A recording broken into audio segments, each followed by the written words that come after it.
I actually have a few questions for the director who has not yet appeared, Director Moody, who was kind enough to visit with me on Friday. And to rest your feet a bit, Director McCarthy, I'd ask Director Moody to come and take the podium. And as she does, Director, you're the Director of the Governor's Office of Health Transformation. Is that your title? We usually let the witnesses introduce Well, themselves. since you didn't, I'm trying to be polite. You were being very polite. You're always civil. Representative. Mr. President, the representative is well informed. I'm Greg Moody, the Director of the Governor's Office of Health Transformation. Does this document look familiar to you? I believe your testimony before Chairman Amstutz' House Finance Committee on February 14, 2013. Mr. President, about 6 hours worth of testimony. Yeah, well, about half that.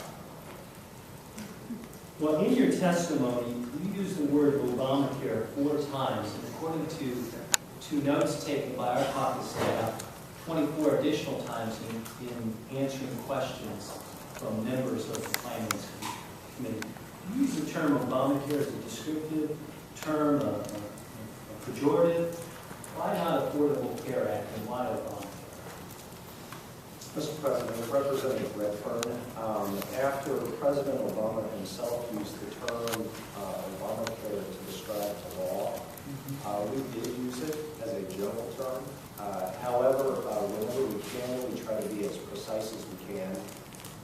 And for the action today, mostly what we're talking about are amendments to Title 19 of the Social Security Act. So you would reject it as a pejorative, as an insult to the President and those of us who believe that health care is a right, not a privilege? Mr. President, Representative, I would certainly never intimidate that. Because in your testimony you point out that Obamacare is not the path Governor Kasich would have chosen for Ohio, but it is, for now, the law of the land. What is the path that the administration would have chosen had it not been for the implementation of the Affordable Care Act and the appropriated federal dollars that you're hoping the controlling board were to take action on today? Mr. President, Representative Redfern, it is confusing in the complexity of the federal reform because it has many different components. And depending on the particular component that is being discussed, there are different levels of concern.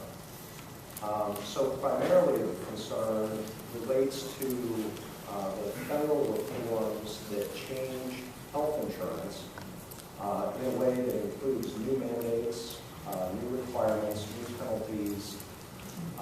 Essentially, the focus of Ohio's Issue 3 related to not compelling a person to participate in a health care program. Consistently, the administration has expressed concern about some of those elements of the program. There is another set of issues related to health insurance exchanges, the idea of a marketplace, which early on we were excited about the prospect of establishing a state-based health insurance exchange. But as the federal guidelines for that were clarified, it was clear that states actually had very little discretion as it relates to that issue. So Ohio eventually made the decision not to run our own state-based exchange, but to allow that to be run by the federal government. And in fact, I think folks saw that on October 1, the Federal Health Insurance Exchange activated here in Ohio. So concern in those areas. There are other areas related to health care delivery system reform that the federal reform really looked to states to see what seemed to be working and copied that. So for example, a number of states had already pursued the idea of coordinating Medicare and Medicaid programs together. The federal reform picked that up, and then we acted on the authority to do a project like that here in Ohio. So some of the healthcare delivery system changes we actually embraced. Many of them were originated by states.